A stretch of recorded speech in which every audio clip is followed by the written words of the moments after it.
Jesus assembled a diverse and perfectly unqualified crowd of individuals who had very little in common except for the fact that they were all curious about what Jesus was up to.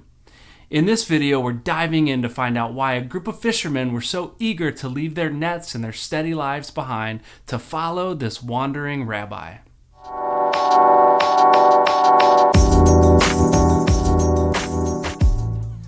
Welcome back to the channel. My name's Brian and this is Practically Biblical. If you are a subscriber of the channel or you've been here before, you know what this channel is all about. But if you're new here, this channel is all about sharing stories of Scripture and offering practical insights that I hope will encourage you to explore the Bible more for yourself. This video is kicking off a series of videos where we'll discover more about the people who followed Jesus. As I mentioned in the intro, we're going to talk about a group of fishermen today, but all of Jesus' followers weren't fishermen. Jesus had tax collectors and religious zealots and even a thief among those that he counted as his closest friends. So be sure you subscribe to the channel and turn on your notifications so you don't miss the rest of the series as it's released in the next couple of weeks. Now let's jump into today's story. In a previously released video, I talked about just how ordinary the men and women were who followed Jesus. Now that video focused primarily on a man named Peter whom Jesus asked to borrow his boat. If you're interested in more of Peter's story, you can click the card in the corner now, or I'll put the link to that video in the description. You can check it out when this video is over. But today I want to talk about a few other individuals who jumped on the Jesus train right alongside Peter. They were his brother Andrew and their business associates James and John, and the thing that they all had in common is that they were fishermen. Now the life of a first century fisherman wasn't always easy, but it was rather predictable. These men were good at what they did, and so they knew when to fish, they knew where to fish, where to cast their nets. And when they weren't fishing, they were cleaning their nets, they were mending their nets, and they were patching their boats, getting ready for the next time they would go out.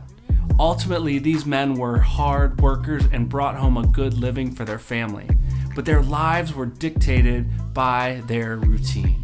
This routine was something that they were very used to. Fishing was the family business after all, so they grew up understanding what it meant to be a fisherman. They grew up knowing that they would be fishermen. And so they weren't highly educated men because they didn't need to be. They knew their craft, they grew up learning their craft, and they were good at what they did. So when Jesus extended an invitation and said, "Come, follow me," we take it for granted that these men dropped their nets so quickly and followed Jesus. It's actually quite shocking, really. At that point, they knew enough about Jesus to know that what he was doing was unlike anything they had ever seen or experienced before. And while there was no way of knowing exactly what all that they were going to be a part of, they knew that Jesus was inviting them into an adventure that their routine way of life could not offer them. Jesus' invitation stirred something deep inside of them that they knew could not be fulfilled unless they said yes. But what's even more amazing than the fact that these men dropped their nets so quickly and followed Jesus was the fact that Jesus even asked them in the first place.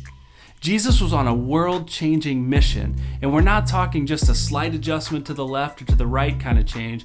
We're talking a pick the whole thing up and turn it upside down kind of change. And he chose these men, not CEOs, not religious leaders, not lawyers, not teachers, not professors, but these men, fishermen, to change the world.